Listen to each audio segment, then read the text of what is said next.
आज उत्तराखंड से उत्तर प्रदेश से ले आइएगा।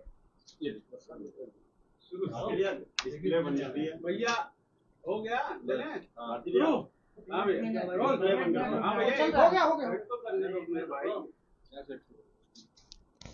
कैमरा तुम क्या सोच रहे हो? चलो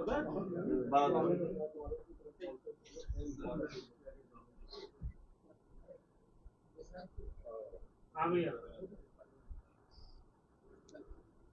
ठीक है सबका रोल रोल रोल।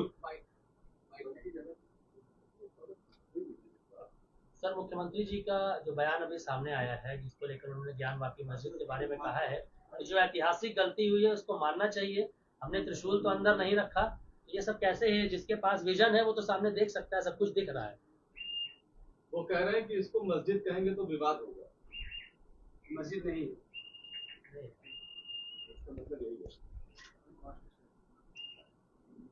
ज्ञानवापी मस्जिद है, इसीलिए प्रकरण माननीय उच्च न्यायालय में गया है। अगर ज्ञानवापी मंदिर होता तो माननीय न्यायालय में यह प्रकरण जाता ही नहीं। विवाद की शुरुआत ही यहीं से हुई है कि वो ज्ञानवापी मस्जिद है, 5 वक्त की अभी भी उसमें नमाज पढ़ी जाती है, और जब तक माननीय उच्च न्यायालय का कोई निर्णय अन्यथा नहीं आ जाता तब तक वो ज्ञानवापी मस्जिद है, इसको कोई इनकार नहीं कर सकता है। माननीय मुख्यमंत्री जी माननीय उच्च न्यायालय से बड़े नहीं हैं, इसलिए इतनी जल्दी क्या है? माननीय उच्च न्यायालय के निर्णय का इंतजार सबको करना चाहिए। जब मामला न्यायपालिका में विचाराधीन है और जब तक निर्णय माननीय उच्च न्यायालय का नहीं आ जाता है तब तक उस पर किसी भी प्रकार का सकारात्मक नकारात्मक उत्तर नहीं देना चाहिए, क्योंकि न्यायपालिका सर्वोच्च है। न्यायपालिका के अधिकार क्षेत्र में किसी भी बड़े से बड़े ओहदेदार, यहां तक कि प्रधानमंत्री जी और माननीय राष्ट्रपति जी और माननीय उच्च न्यायालय के और माननीय सर्वोच्च न्यायालय के निर्णय में कभी दखल नहीं देते हैं। इसलिए माननीय मुख्यमंत्री जी को भी न्यायपालिका के सम्मान में इस तरह की बात अभी नहीं करनी चाहिए। सब कुछ निर्णय माननीय उच्च न्यायालय पर छोड़ देना चाहिए। माननीय उच्च न्यायालय के निर्णय का आने का इंतजार करना चाहिए, और जब तक नहीं निर्णय आता है तब तो ज्ञानवापी मस्जिद है।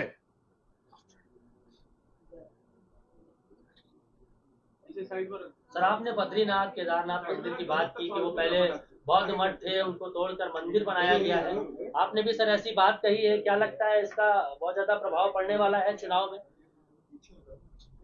मैं चुनाव को देख करके कभी कोई बात नहीं करता हूं। अगर हमें चुनावी बात करनी होगी तो देश में बड़े पैमाने पर बेरोजगारी है, करोड़ों नौजवान बेरोजगारी की त्रासदी झेल रहा है, महंगाई से लोगों की कमर टूट गई है, जीएसटी का दुरुपयोग व्यापारियों का धनादोहन करके किया जा रहा है। यहां तक कि जीएसटी से संबंधित प्रकरण को ईडी को सौंपकर व्यापारियों की भी कमर तोड़ने की तैयारी कर ली गई है।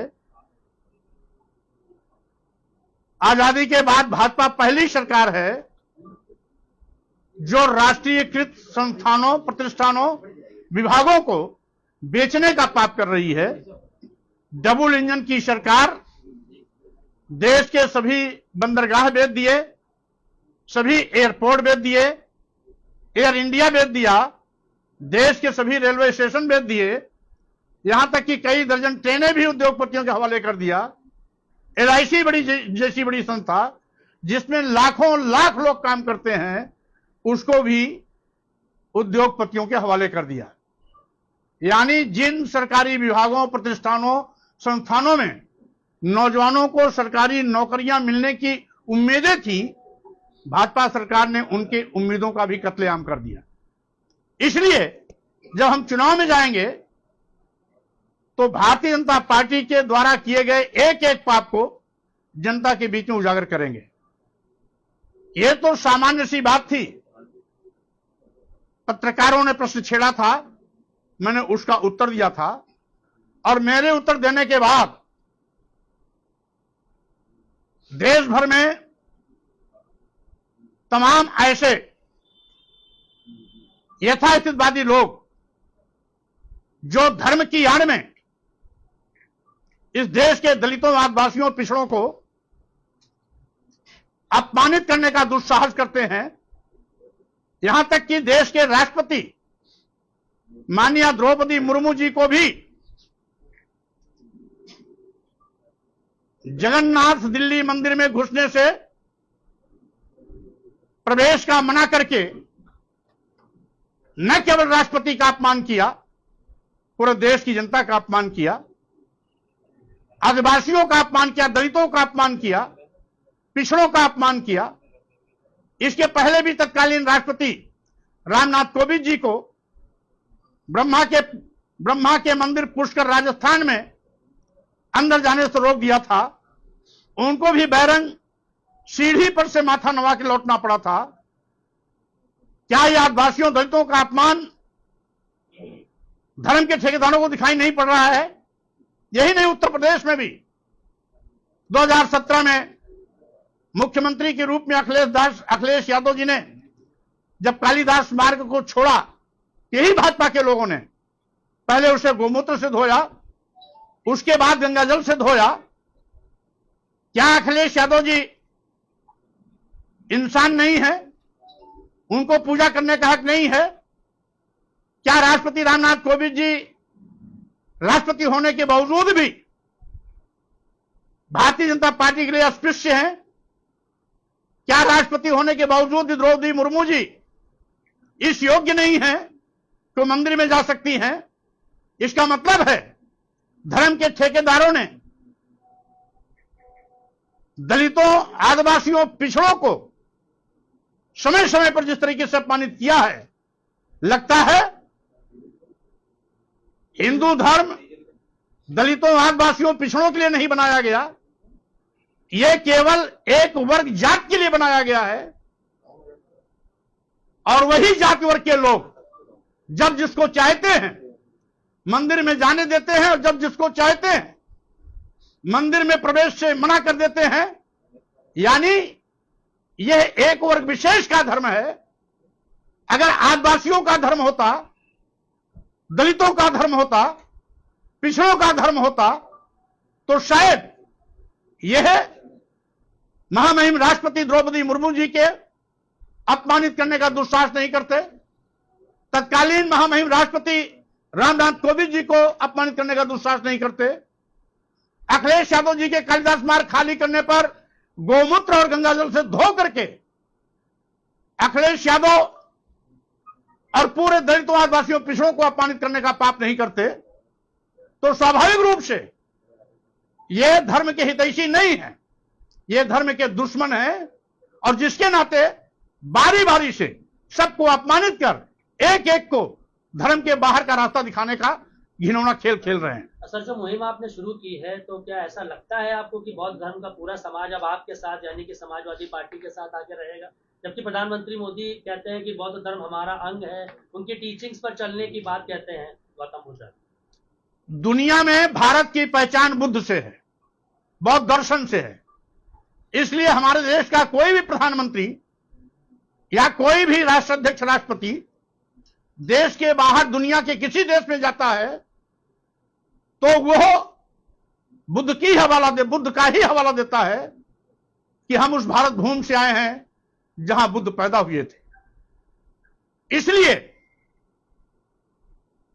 चूंकि दुनिया में भारत की पहचान बुद्ध से है, इसलिए माननीय प्रधानमंत्री जी, महामहिम राष्ट्रपति जी भगवान बुद्ध की बात करते हैं, बौद्ध दर्शन की बात करते हैं। लेकिन कल मैंने बद्रीनाथ धाम, केदारनाथ धाम के साथ साथ अन्य दर्जनों धामों के विषय में तमाम इतिहासकारों का पक्ष भी रखा। अगर हिंदू धर्म, बौद्ध धर्म एक ही है, तो बौद्ध मठ तुड़वा करके हिंदू तीर्थ स्थल क्यों बनाए गए हैं? इसका मतलब है दिखावे के लिए। तो ये बौद्ध धर्म और हिंदू धर्म को एक बताते हैं, लेकिन इतिहास इस बात का गवाह है कि अगर एक होता तो बौद्ध मठ तोड़े नहीं जाते, बुद्ध की मूर्तियां छिन्न भिन्न नहीं की जाती और बौद्ध मठों को हिंदू तीर्थ स्थल में परिवर्तित नहीं किया जाता। स्वामी जी, क्या मुख्यमंत्री का जो आज का बयान है, इसको आप चुनावी दृष्टिकोण से भी देख रहे हैं? अब ये तो माननीय मुख्यमंत्री जी जाने कि किस उद्देश्य से इस निर्णय को दिया, इस बात को कही है, जबकि माननीय उच्च न्यायालय में विचाराधीन प्रकरण विचाराधीन है। ऐसी हालात में किसी भी जिम्मेदार नेता को, मुख्यमंत्री को, प्रधानमंत्री को, मंत्री को या किसी भी पढ़े लिखे जानकार व्यक्ति को माननीय उच्च न्यायालय में लंबित होने के दौरान उस प्रकरण पर कोई भी बात नहीं रखनी चाहिए। सर, मुख्यमंत्री योगी आदित्यनाथ ने कहा है कि मुस्लिम समाज को ये मानना चाहिए कि ये ऐतिहासिक गलती हुई है और उस पर उनकी तरफ से चीजें सामने आनी चाहिए। मतलब मुस्लिम समाज की तरफ से प्रस्ताव आना चाहिए। अब जब माननीय उच्च न्यायालय में प्रकरण विचाराधीन है, प्रस्ताव तो पहले मांग लिया गया होता, माननीय उच्च न्यायालय में जाने की नौबत नहीं आती। अब तो जो भी निर्णय होगा माननीय उच्च न्यायालय के निर्देश के क्रम में होगा। भूपेन्द्र चौधरी कह रहे हैं कि आप इस तरीके के बयान इसलिए दे रहे हैं क्योंकि आप सुर्खियों में बने रहे। अब भूपेन्द्र चौधरी जी किस नजरिए से सोचते हैं ये उन्हें मुबारक, लेकिन जब दर्जनों इतिहासकार का इतिहास साक्ष्य के रूप में सबके सिर चढ़कर बोल रहा है, तो किसी को दर्द नहीं होना चाहिए, सच को स्वीकार करने का साहस दिखाना चाहिए। तो मायावती जी ने भी कि नेशन फर्स्ट होना चाहिए, ना कि मजहब की बात पहले होनी चाहिए, जो कि आप कर रहे हैं। इसीलिए तो मैंने कहा कि अगर नेशन फर्स्ट, तो 15 अगस्त 1947 जिस दिन हमारा देश आजाद हुआ, उस दिन के सभी तीर्थ धर्म स्थलों की यथास्थिति को यथावत स्वीकार करना चाहिए। जो लोग उसको इतर जाकर के मस्जिद में मंदिर खोजने का दुस्साहस कर रहे हैं, वही लोग इस विवाद को हवा दे रहे हैं, विवाद को आगे बढ़ने का रास्ता तैयार कर रहे हैं, क्योंकि इसी प्रथा के पर चलते हुए कल मंदिरों में लोग बौद्ध मठ खोलना शुरू कर देंगे। तो मायावती जी ने भी बयान दिया है कि स्वामी मौर्य जो बयान दे रहे हैं, इससे बौद्ध धर्म के लोग उनकी तरफ आकर्षित होने वाले नहीं हैं। माननीय बहन जी को मैं बहुत इस बात के लिए साधुवाद देना चाहता हूं कि उन्होंने बोला तो जरूर, लेकिन बेमौसम बोला। अगर उनको बोलना ही था तो जिस समय राष्ट्रपति द्रौपदी मुर्मू जी को जगन्नाथ दिल्ली मंदिर में जाने से रोका गया, बैरिकेटिंग के बाहर खड़ा होकर उनको पूजा पाठ करना पड़ा, उस समय उनको बोलना चाहिए था।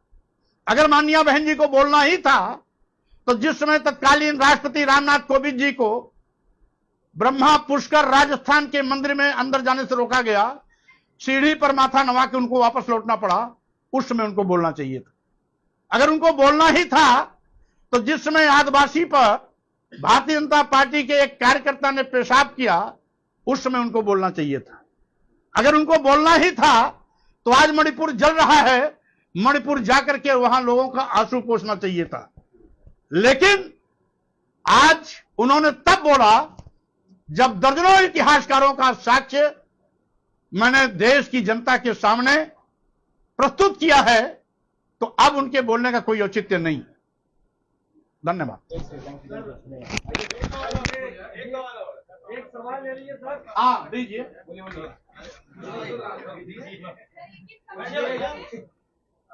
ये जितने भी जो आप मंदिर है, तो क्या इनकी जांच की आप मांग कर रहे हैं? किससे मांग कर रहे हैं?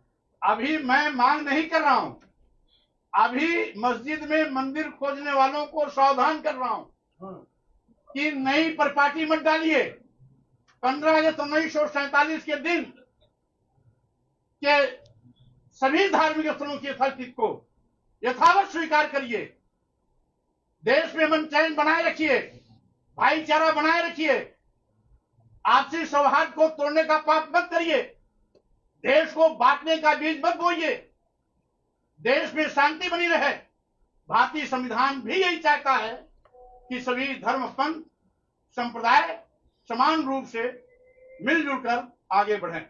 धन्यवाद। जिस तारीख की आप बात कर रहे हैं, इस पर पहले से कानून बना हुआ है, प्लेसेस ऑफ वर्शिप एक्ट 1992 में बना था। तो आपको क्या लगता है इस तरीके के कानून क्या देश में आपको लगता है काम नहीं कर पा रहे?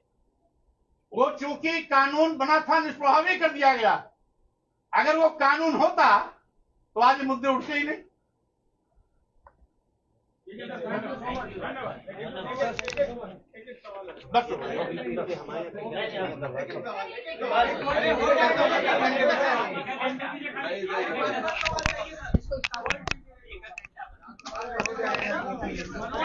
का धन्यवाद। अभी निकाल के ला रहा हूं।